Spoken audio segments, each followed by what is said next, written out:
ഇവിടെ പോയില്ലേ? മോൾ അമ്പലത്തിന്ന് ഇന്നെന്റെ ബർത്ത്ഡേയാ. ഓ ഹാപ്പി ബർത്ത്ഡേ. പോരെ ഗോപൻ എവിടെ അങ്കിൾ? മോളിലുണ്ട്. മേളിലേക്ക് വരണത് ഈ വീട്ടിൽ ഒളിക്കാനും സ്ഥലമില്ലേ? ഗോപ ഗോപ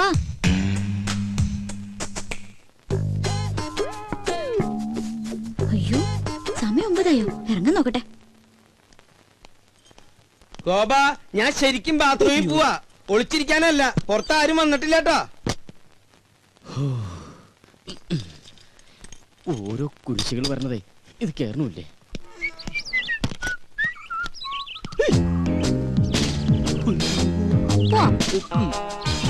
എങ്ങോട്ട്? അത് പോണ വഴിക്ക് ഞാൻ പറയാം. തമ്പുരാട്ടി പറയുന്നിടത്തേക്ക് പോയത് ഓട്ടോറിക്ഷ അല്ല. അങ്ങോട്ട് ഇറങ്ങിയേ. ഞാൻ ഇറങ്ങില്ല. മര്യാദക്ക് ഇറങ്ങില്ലെങ്കിൽ പിടിച്ചു വിളിച്ച് താഴേക്ക് അടിഞ്ഞാൻ. ഓഹോ, എന്നാ പിന്നെ ഇപ്പൊ തന്നെ കോളനിക്കാരെയൊക്കെ വിളിച്ച് ഇന്നലത്തെ കള്ളന്റെ ചാപ്റ്റർ അങ്ങ് ക്ലോസ് ചെയ്യാം. കള്ളനോ? നോണ പറയാൻ ശ്രമിക്കണ്ട. ഞാൻ കണ്ടു. നോക്കി നിൽക്കാണ്ട് വണ്ടി എടുക്കുക കള്ള.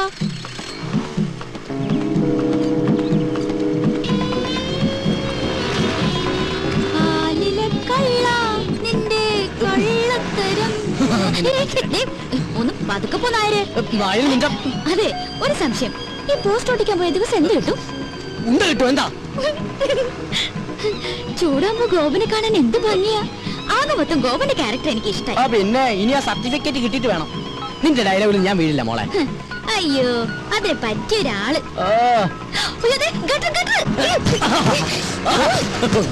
പതുക്കെ പോയിക്കൂടെ? ഭയങ്കര സുഖം. അപ്പൊ ഡ്രോപ്പ് ചെയ്യണ്ടേ? എനിക്ക് എന്റെ ജീവനിൽ കുറച്ച് കൊതിയുണ്ട്. ഞാൻ നടന്നു പോക്കോളാം. ആയിക്കോട്ടെ. ഇത് നേരത്തെ പറയാറുന്നില്ലേ? പോവല്ലേ? ഒരു കാര്യം പറയട്ടെ. ഇന്നെന്റെ പിറന്നാളാ. അത് ശരി. ഏപ്രിൽ ഫസ്റ്റാ? അത് ഞാൻ മറന്നുപോയി. നമ്മുടെ ഈ ഉടക്കൊക്കെ മാറ്റി ഒന്ന് ഫ്രണ്ട്ലി ആവണ്ടേ? എന്റെ പിറന്നാളായിട്ട് എന്ത് ട്രീറ്റാ വേണ്ടേ? ഫ്രണ്ട്ലി ആവാനാണെങ്കിൽ ട്രീറ്റ് മാത്രം ആക്കണ്ട. ഒരു 10 ഏക്കർ തെങ്ങിൻ തോപ്പും ഒരു വീടും കൂടി മേടിച്ച കൂടുതൽ ഫ്രണ്ട്ലി ആവും. എങ്ങനെയുണ്ട്? ഇതേതാ പുതിയ കക്ഷി? ഇത് അമ്മ എന്തരാ? അയ്യേ, വിശ്വസിച്ചു തണ്ടി. ഒന്ന് പറ ഗോപ. അപ്പൊ ഇങ്ങനെ വൈകിട്ട് വരുമോ? പിന്നെന്താ, ആനയാമ്പാരിയൊക്കെ റെഡിയാക്കി നിർത്തിക്കോ. ഈ സുന്ദരൻ റെഡി.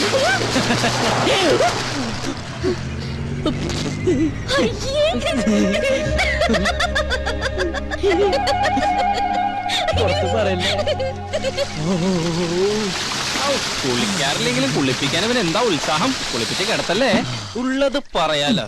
കൊറേ കാലം കൂടി ഇന്ന നിന്നെ ഞാൻ ഇത്ര സുന്ദരനായിട്ട് കാണുന്നത്. കൂടുതൽ സൂപ്പറല്ലേ? കംപ്ലീറ്റ് വൃത്തിയോട് മാറി. എടാ, ഞാനൊക്കെ കുളിച്ചു കഴിഞ്ഞാലെങ്കിൽ എന്റെ വൃത്തിയോട് മാറും. ഇവനൊക്കെ ഇവന്റെ ജന്മത്ത് കുളിച്ചാലും ഇവന്റെ വൃത്തിയോട് മാറാൻ പോണില്ല. അതെ, മാറില്ല. മാറാനായിട്ട് അതിനും മാത്രം വൃത്തികേട് എനിക്കില്ലല്ലോ. മോനെ കരി, എന്താ നിന്നെ സുന്ദരാക്കി തരാടാ. നീ എന്തിനാ അവന്റെ പാക്കറ്റ് കാരണം? ഇവിടെ മനുഷ്യ പ്രാന്തെടുത്തോണ്ടിരിക്കുമ്പോ അവന്റെ അമ്മൂടെ കോപ്പം പറഞ്ഞോണ്ട്. അല്ല ഗോപ, ഞാൻ ഒരു സംശയം ചോദിക്കട്ടെ. നിനക്ക് അവളെ ഇഷ്ടല്ലേ? നിനക്ക് അവളെ ഇഷ്ടമല്ലേന്ന്? അങ്ങനെയൊക്കെ ചോദിച്ചാ ഇഷ്ടായിരുന്നു. പക്ഷെ ഇനി അതൊന്നും നടക്കൂല്ലോ. എന്താ? എന്റെ എല്ലാ കള്ളത്തരങ്ങളും അവള് കണ്ടുപിടിച്ചില്ലടാ. എടാ, ഇങ്ങനെയുള്ള കള്ളത്തരങ്ങളും അബദ്ധങ്ങളൊക്കെയാണ് ചില ബന്ധങ്ങളെ കൂടുതൽ അടുപ്പിക്കുന്നത്. അങ്ങനെ പറയരുത് മിസ്റ്റർ. എന്താ പേര്? എന്റെ പേര് റിയാസ്. മാറ്റനാ മിസ്റ്റർ റിയാസ്.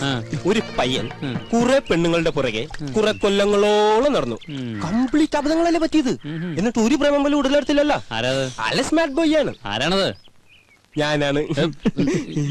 അതെ, ഞങ്ങളുടെ മനുഷ്യരുടെ കാര്യം ഡിസ്കസ് ചെയ്തോണ്ടിരിക്കുകയാണ്. ഒരു മിനിറ്റ്. ഞാൻ നോക്കിയിട്ട് അവള് കാണാൻ കൊള്ളാവുന്ന ഒരു പെണ്ണ. കറക്റ്റ്. നീ നോക്കിയിട്ട് മാത്രമല്ല, ഞാൻ നോക്കിയിട്ടും അവള് കാണാൻ കൊള്ളാവുന്ന പെണ്ണ. അവളുടെ ബർത്ത്ഡേ എന്നാണെന്നല്ലേ നീ പറഞ്ഞത്? അങ്ങനെയാണെങ്കിൽ നീ ഇന്ന് അവിടെ പോണം. ഇന്ന് ഞാൻ അവിടെ പോകുന്നു. എന്നിട്ട് ശേഷം ഭാഗം സ്ക്രീനിൽ കാണാം.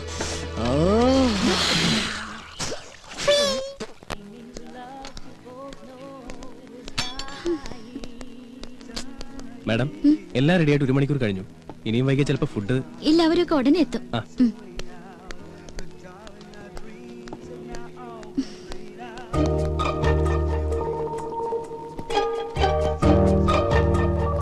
You want any soft drinks, madam? വേണ്ട. Okay. വല്ല വിസ്കി ബ്രാൻഡി അങ്ങനെ വല്ലതും? Please don't disturb. എന്തെങ്കിലും ആയിക്കൂടെ? നല്ല പങ്ക്ച്വാലിറ്റി. ഇത്രയും നേരം കാത്തിരുന്ന് കാണാതായപ്പോ ഞാൻ വിചാരിച്ചു മാഷ് എന്നെ പറ്റിച്ചു. ചേച്ചേ, മന്ന ബുദ്ധികളെ പറ്റിക്കുന്നത് ശരിയാണോ? ദൈവം കോപിക്കും. അയ്യോ തമാശ. 1 മണിക്കൂറായി ഇവിടെ ഫുഡ് റെഡി ആയിട്ട്. ഫ്രണ്ട്സ് ഒക്കെ എവിടെ? അതെ, കുട്ടി എത്ര പേർക്കുള്ള ഫുഡ് ഓർഡർ ചെയ്തു? 10 പേർക്ക്. എന്താ അതിനും കൂടുവോ? കൂടും. ചിലപ്പോ ബില്ല് കൂടും. അതിനെ കുറിച്ചൊന്നും ഇയാൾ വറീഡാവണ്ട. അവര് വൈകൊന്നുമില്ലല്ലോ. ഇയാള് ഞെട്ടൊന്നുമില്ലല്ലോ. എന്നാ ഞാൻ പറയാം എന്താ സംഭവം എന്ന് വെച്ചാ, എന്റെ മൊത്തം ഫ്രണ്ട്സിനെയും എന്റെ വേറെ ഫ്രണ്ട് അവന്റെ വീട്ടിലേക്ക് കൊണ്ടുപോയി. അവന്റെ ഭാര്യയുടെ അച്ഛന്റെ ഹാർട്ട് അറ്റാക്ക് മാറിയാന് ചെലവ് ചെയ്യാനാ. എന്ത് ചെയ്യാം, ഞാൻ അങ്ങോട്ട് ചെന്ന് കഴിഞ്ഞപ്പോഴത്തേക്കും എല്ലാവന്മാരുടെയും വയർ ഫുള്ള് ഈ ഫുഡ് കഴിച്ചിട്ടേ. പക്ഷെ ഞാൻ അവരോട് പറഞ്ഞു ഇവിടെ ശീതള വെയിറ്റ് ചെയ്യണ്ടാവും, ഫുഡ് വേസ്റ്റ് ആവുന്നൊക്കെ. ആര് കേക്കാൻ, വൃത്തികെട്ടവന്മാര്. പക്ഷെ അവസാനം ഞാനിങ്ങോട്ട് ഓടി പോന്നു. എനിക്കാണെങ്കിൽ വിശപ്പില്ല, അല്ലെങ്കിൽ ഓർഡർ ചെയ്ത ഫുഡ് മുഴുവനും ഞാൻ കഴിച്ചേനെ. സത്യം.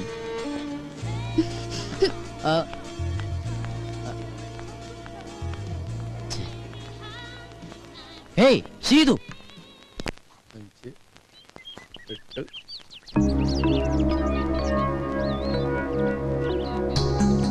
നമ്മുടെ അസോസിയേഷന്റെ കഴിഞ്ഞ വർഷത്തെ വരവ് ചെലവ് കണക്കുകളാണ്. വരവ് 60,832 രൂപ 25 പൈസ, ചെലവ് 60,832 രൂപ 25 പൈസ. ഇത്ര പെട്ടെന്ന് കഴിഞ്ഞു? വലിച്ചു നീട്ടാൻ ഇത് മെഗാ സീരിയലൊന്നും അല്ലല്ലോ. ദേ വരവും ചെലവും സമാസമം. ആർക്കെങ്കിലും സംശയം ഉണ്ടെങ്കിൽ ഇവിടെ വന്ന് നോക്കാം. അതിപ്പോ നോക്കേണ്ട കാര്യമില്ല. അരവിന്ദനെ ഞങ്ങൾക്ക് എല്ലാവർക്കും വിശ്വാസ. നേരം കളയാണ്ട് അടുത്ത പരിപാടിയിലേക്ക് എടുക്കാം. എങ്കിലിനി നടപ്പു വർഷത്തെ പ്രസിഡന്റിനെ തെരഞ്ഞെടുക്കാം. ആർക്കെങ്കിലും പേര് നിർദ്ദേശിക്കാനുണ്ടെങ്കിൽ നിർദ്ദേശിക്കാം. അതിപ്പോ നിർദ്ദേശിക്കാനൊന്നുമില്ല, അയ്യർ സാറ് മതി. മതിയെങ്കിൽ മതി. ആർക്കെങ്കിലും എതിർപ്പുണ്ടെങ്കിൽ പറയണം. എതിർപ്പുണ്ട്. എല്ലാവർക്കും താല്പര്യമുള്ള ഒരാൾ മതി. അങ്ങനെ ഒരാളെ ഈ കോളനിയിലുള്ളൂ, എന്റെ മാഡം. അല്ല, ഈ സ്ഥാനത്തിരിക്കാൻ എന്തുകൊണ്ടും യോഗ്യനായ ഒരാൾ അയ്യർ സാറ് മാത്രമാ. എന്താ ഈ പറയുന്ന യോഗ്യത? കഴിവും പ്രാപ്തിയുള്ള ഒരാളെ എവിടെ ആവശ്യം. വ്യക്തിവൈരാഗ്യം തീർക്കേണ്ടത് ഇവിടെ വെച്ചല്ല. സംസാരിക്കുമ്പോ കുറച്ചൊക്കെ ഡീസൻസി കീപ്പ് ചെയ്യണം. അതെങ്ങനെയാ? സംസ്കാരം വേണ്ടേ? അതെ, ഞാനൊരു കാര്യം പറയട്ടെ. ഇപ്പൊ ഇങ്ങനെയായ സ്ഥിതിക്ക് നമുക്ക് രണ്ടുപേരുടെയും പേര് നിർദ്ദേശിക്കാം. എന്നിട്ട് ഭൂരിപക്ഷം ആർക്കാന്ന് നോക്കാം. അതല്ലേ നല്ലത്? അതാ നല്ലത്. അപ്പൊ പിന്നെ ആരോടും ഒരു പാർഷ്യാലിറ്റി കാണിച്ചൊന്നും വരില്ല.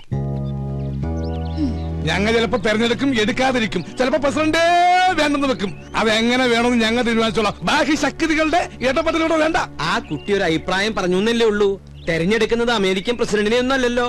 ഓ, ഞങ്ങൾക്ക് പറയാനുള്ളത് പറഞ്ഞു കഴിഞ്ഞു. എന്നാ ഞങ്ങൾക്ക് പറയാനില്ല, ഞങ്ങളും പറഞ്ഞു കഴിഞ്ഞു. ആരെങ്കിലും ഒരാളെ അങ്ങോട്ട് തീരുമാനിക്കും. അരവിന്ദേട്ടാ, ഞാനൊന്നും പറയുന്നില്ല. ഇനി എന്ത് വേണമെന്ന് നിങ്ങൾ തീരുമാനിക്കേ. കൂടുതൽ പറഞ്ഞ ചിലർക്ക് അത് ഇഷ്ടപ്പെടില്ല. ഡീസൻസ് ഇല്ല എന്നൊക്കെ തോന്നും. കാരണം അതില്ലാത്തതുകൊണ്ടാ. എന്നാ ഒരു കാര്യം ഒരു കാര്യവും ചെയ്യണ്ട. ഇവിടെ പ്രസിഡന്റും വേണ്ട, സെക്രട്ടറിയും വേണ്ട. ഈ മീറ്റിംഗ് അങ്ങോട്ട് പിരിച്ചുവിടുക. അല്ല പിന്നെ ആ പിരിച്ചുവിട്ടു. എന്താ ചെയ്യ?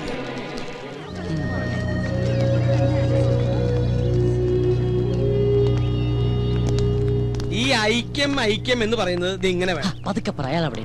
അല്ല അങ്കിൾ, ഈ കസ്തൂരി രംഗസ്വാമി തമ്മിൽ എന്തെങ്കിലും പ്രശ്നമുണ്ടോ? അത് ശരി. അപ്പൊ ഇത്ര നേരം കണ്ടിട്ടും കേട്ടിട്ടൊന്നും മനസ്സിലായില്ലേ? ഞാൻ സീരിയസ് ആയിട്ട് ചോദിച്ചതാ. എന്റെ മോളെ, രണ്ടു പേർക്കും ആവശ്യത്തിൽ കൂടുതൽ വിദ്യാഭ്യാസം, നല്ല ഒന്നാന്തരം പ്രൊഫഷനും കയ്യിലുണ്ട്. പറഞ്ഞിട്ട് എന്താ ഈഗോ? അങ്ങനെ നോക്കിയാൽ ഈ സൊസൈറ്റിയിൽ ആർക്കാ ഈഗോ ഇല്ലാത്ത? അത് സ്വന്തം കുടുംബത്തിലായ എന്താ ചെയ്യാ?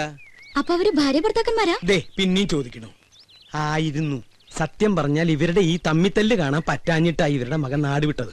ആഹാ, അങ്ങനെ ഒരു കക്ഷിയും കൂടി ഉണ്ടോ? എവിടെയാ എന്താന്ന് ദൈവത്തിന് പോലും അറിയില്ല.